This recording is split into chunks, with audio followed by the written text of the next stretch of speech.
नमस्कार। आकाशवाणी जयपुर अजमेर से प्रस्तुत हैं प्रादेशिक समाचार।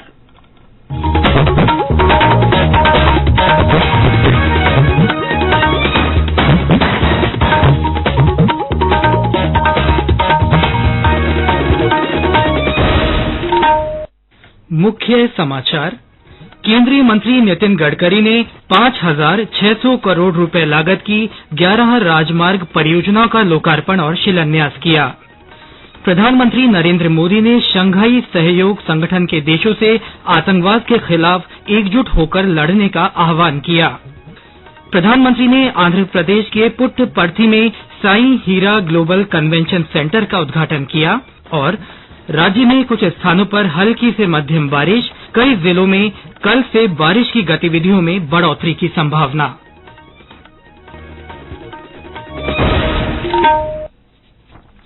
समाचारों के साथ मैं सिद्धार्थ जैन और अब समाचार विस्तार से। केंद्रीय सड़क परिवहन और राजमार्ग मंत्री नितिन गडकरी ने आज प्रतापगढ़ से 5,600 करोड़ रुपए लागत की 11 राजमार्ग परियोजनाओं का लोकार्पण और शिलान्यास किया। श्री गडकरी ने 3,700 करोड़ रुपए से अधिक के निवेश की 4 परियोजनाओं का लोकार्पण किया। वहीं करीब 1,900 करोड़ रुपए की लागत की 7 परियोजनाओं का शिलान्यास किया। कार्यक्रम को संबोधित करते हुए श्री गडकरी ने कहा कि केंद्र सरकार देश में सड़क और राजमार्ग निर्माण में कोई कमी नहीं छोड़ रही है। उन्होंने कहा कि इन परियोजनाओं से क्षेत्र में विकास को नई गति मिलेगी। उदयपुर के लिए ग्रीनफील्ड बाईपास 1,000 करोड़ का, इसकी आज घोषणा करता हूं, जो जयपुर से अहमदाबाद जाने वाले ट्रैफिक को शहर से बाहर निकलेगा। जयपुर ग्रीनफील्ड रिंग रोड आधारित 4,500 करोड़ का 92 किलोमीटर, हम जल्दी इस कार्य का शुभारंभ करेंगे। जोधपुर रिंग रोड को भी 2,000 करोड़ की मैं मंजूरी दे रहा हूं। इस ग्रीनफील्ड रिंग रोड बनने से पाली, बाड़मेर, जैसलमेर, नागौर और जयपुर आने वाले वाहनों का समय बचेगा। सरिस्का में भी एक एलिवेटेड रोड 23 किलोमीटर का 2,000 करोड़ का मैं आज घोषित कर रहा हूं। ये पेज अभयारण्य की तरह एलिवेटेड रोड बनाया जाएगा जो साउंड प्रूफ होगा। श्री गडकरी ने उदयपुर में 1,000 करोड़ रुपए की लागत से ग्रीनफील्ड बाईपास के निर्माण समेत कई घोषणाएं की। मुख्यमंत्री अशोक गहलोत ने कार्यक्रम को वीडियो कॉन्फ्रेंस के जरिए संबोधित करते हुए कहा कि राज्य सरकार भी सड़कों के महत्व को समझते हुए इन पर विशेष काम कर रही है। उन्होंने केंद्रीय मंत्री नितिन गडकरी के काम की सराहना की और कहा कि वे राज्य में राजमार्गों के विकास में कोई कमी नहीं छोड़ रहे हैं। केंद्रीय मंत्री नरेंद्र सिंह तोमर ने भी कार्यक्रम को संबोधित किया। इसके अलावा कार्यक्रम में राज्य सरकार के मंत्री रमेश मीणा, भजन लाल जाटव, प्रदेश भाजपा अध्यक्ष सीपी जोशी तथा कई सांसद उपस्थित रहे। हमारे संवाददाता ने बताया कि आज शुरू की गई ये परियोजनाएं राज्य के लिए महत्वपूर्ण हैं। आज जिन 4 परियोजनाओं का लोकार्पण किया गया उनमें गुलाबपुरा से चित्तौड़गढ़ और किशनगढ़ से गुलाबपुरा 6 लेन हाईवे शामिल हैं। मावली से चित्तौड़गढ़ अनुभाग पर आरओबी का निर्माण तथा करौली जिले के मंडरायल से मध्य प्रदेश के सबलगढ़ अनुभाग पर चंबल नदी पर बने हाई लेवल ब्रिज का भी आज लोकार्पण किया गया। इसके अलावा उदयपुर संभाग और आदिवासी इलाकों से गुजरने वाली 7 परियोजनाओं का भी आज शिलान्यास किया गया। इन परियोजनाओं से आदिवासी इलाकों में विकास को नई गति मिलेगी। साथ ही इनसे राज्य के विभिन्न शहरों के बीच आवागमन और सुगम होगा, जिससे पर्यटन और व्यापार को बढ़ावा मिलेगा। इन परियोजनाओं से राज्य के विभिन्न शहरों से मध्य प्रदेश, गुजरात तथा अन्य राज्यों के बीच भी आवाजाही और सहज होगी। जितेंद्र द्विवेदी, आकाशवाणी समाचार, जयपुर। प्रधानमंत्री नरेंद्र मोदी ने कहा है कि कुछ देश सीमा पार आतंकवाद को अपनी नीतियों में जगह देते हैं और आतंकवादियों को पनाह देते हैं। श्री मोदी ने शंघाई सहयोग संगठन के देशों से इस खतरे से एकजुट होकर लड़ने का आह्वान किया। उन्होंने शंघाई सहयोग संगठन शिखर सम्मेलन को वर्चुअल माध्यम से संबोधित करते हुए कहा कि कुछ देश सीमा पार आतंकवाद को अपनी नीति के रूप में इस्तेमाल कर रहे हैं। उन्होंने कहा कि अफगानिस्तान के मामले में भारत की चिंताएं और उम्मीदें अधिकतर शंघाई सहयोग संगठन देशों की तरह हैं। श्री मोदी ने कहा कि अफगानिस्तान की जमीन को पड़ोसी देशों में अस्थिरता फैलाने और आतंकवादी विचारधारा को बढ़ावा देने के लिए इस्तेमाल नहीं किया जाना चाहिए। आतंकवाद क्षेत्रीय एवं वैश्विक शांति के लिए प्रमुख खतरा बना हुआ है। चुनौती से निपटने के लिए निर्णायक कार्रवाई आवश्यक है। आतंकवाद चाहे किसी भी रूप में हो, किसी भी अभिव्यक्ति में हो, हमें इसके विरुद्ध मिलकर लड़ाई करनी होगी। कुछ देश क्रॉस बॉर्डर टेररिज्म को अपनी नीतियों के इंस्ट्रूमेंट के रूप में इस्तेमाल करते हैं, आतंकवादियों को पनाह देते हैं। एससीओ को ऐसे देशों की आलोचना में कोई संकोच नहीं करना चाहिए। प्रधानमंत्री ने कहा कि खाद्य, ईंधन और उर्वरक संकट विवाद, तनाव और महामारी सभी देशों के लिए एक बड़ी चुनौती है। उन्होंने कहा कि पिछले 2 दशकों में शंघाई सहयोग संगठन पूरे यूरेशियाई क्षेत्र में शांति, समृद्धि और विकास के एक महत्वपूर्ण मंच के रूप में उभरा है।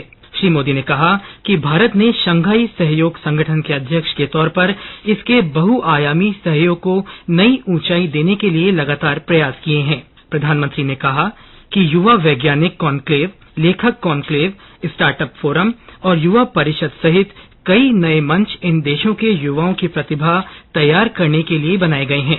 श्री मोदी ने कहा कि भारत शंघाई सहयोग संगठन के आधुनिकीकरण और सुधार के प्रस्तावों का समर्थन करता है।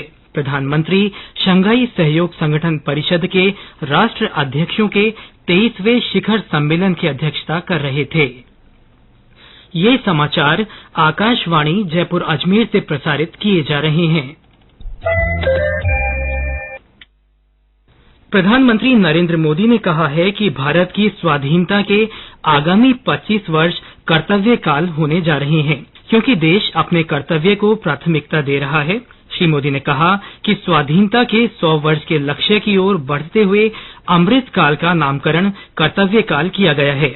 उन्होंने आज आंध्र प्रदेश के पुट्टपर्थी में साई हीरा ग्लोबल कन्वेंशन सेंटर के उद्घाटन करने के बाद वीडियो कॉन्फ्रेंस के माध्यम से ये बात कही। इस अवसर पर प्रधानमंत्री ने कहा कि कन्वेंशन सेंटर आध्यात्मिक सम्मेलन और शैक्षणिक कार्यक्रम का केंद्र होगा। श्री मोदी ने कहा कि विश्व भर के विशेषज्ञ यहां आएंगे और यह केंद्र देश के युवाओं के लिए मददगार होगा। इस समारोह में विश्व भर के गणमान्य अतिथि और श्रद्धालु उपस्थित थे। भारतीय जनता पार्टी ने 4 राज्यों में नए प्रदेश अध्यक्षों की नियुक्तियां की हैं। केंद्रीय मंत्री जी किशन रेड्डी को तेलंगाना तथा पूर्व केंद्रीय मंत्री डी पुरंदेशवासी को आंध्र प्रदेश का प्रदेश अध्यक्ष बनाया गया है।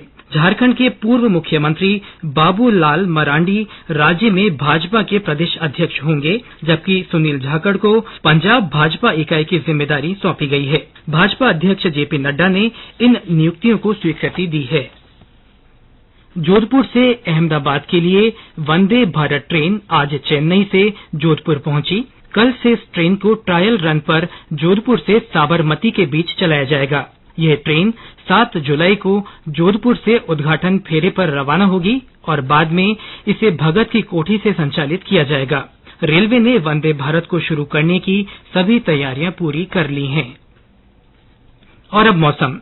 राज्य के कुछ जिलों में आज भी कई स्थानों पर हल्की से मध्यम बारिश हुई। भरतपुर में दोपहर बाद हुई बारिश से लोगों को गर्मी से राहत मिली।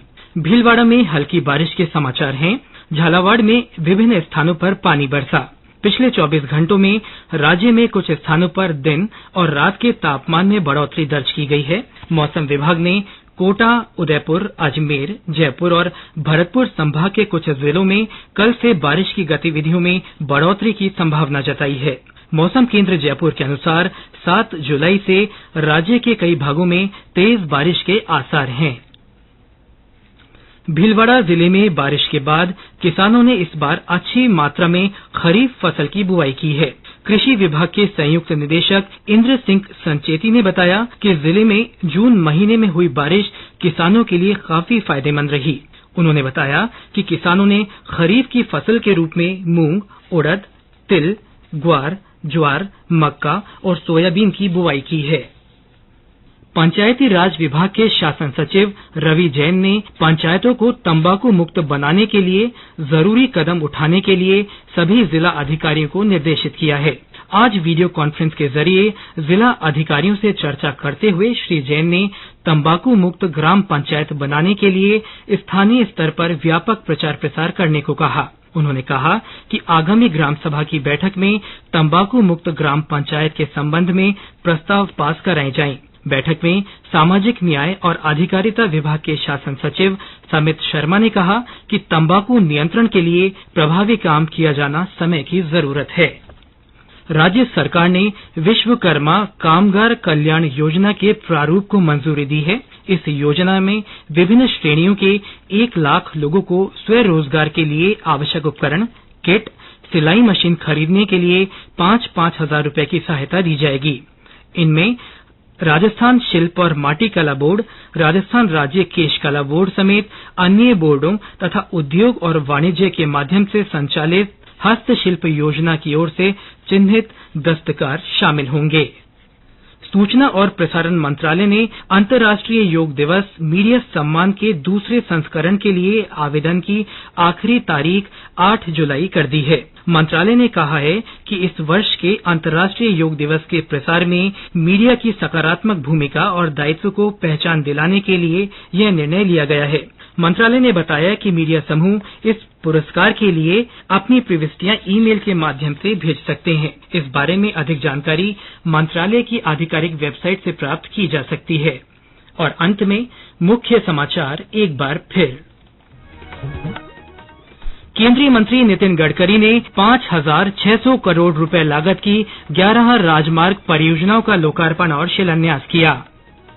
प्रधानमंत्री नरेंद्र मोदी ने शंघाई सहयोग संगठन के देशों से आतंकवाद के खिलाफ एकजुट होकर लड़ने का आह्वान किया है। प्रधानमंत्री ने आंध्र प्रदेश के पुट्टपर्थी में साई हीरा ग्लोबल कन्वेंशन सेंटर का उद्घाटन किया और राज्य में कुछ स्थानों पर हल्की से मध्यम बारिश हुई। कई जिलों में कल से बारिश की गतिविधियों में बढ़ोतरी की संभावना है। इसके साथ ही प्रादेशिक समाचार बुलेटिन समाप्त हुआ। नमस्कार।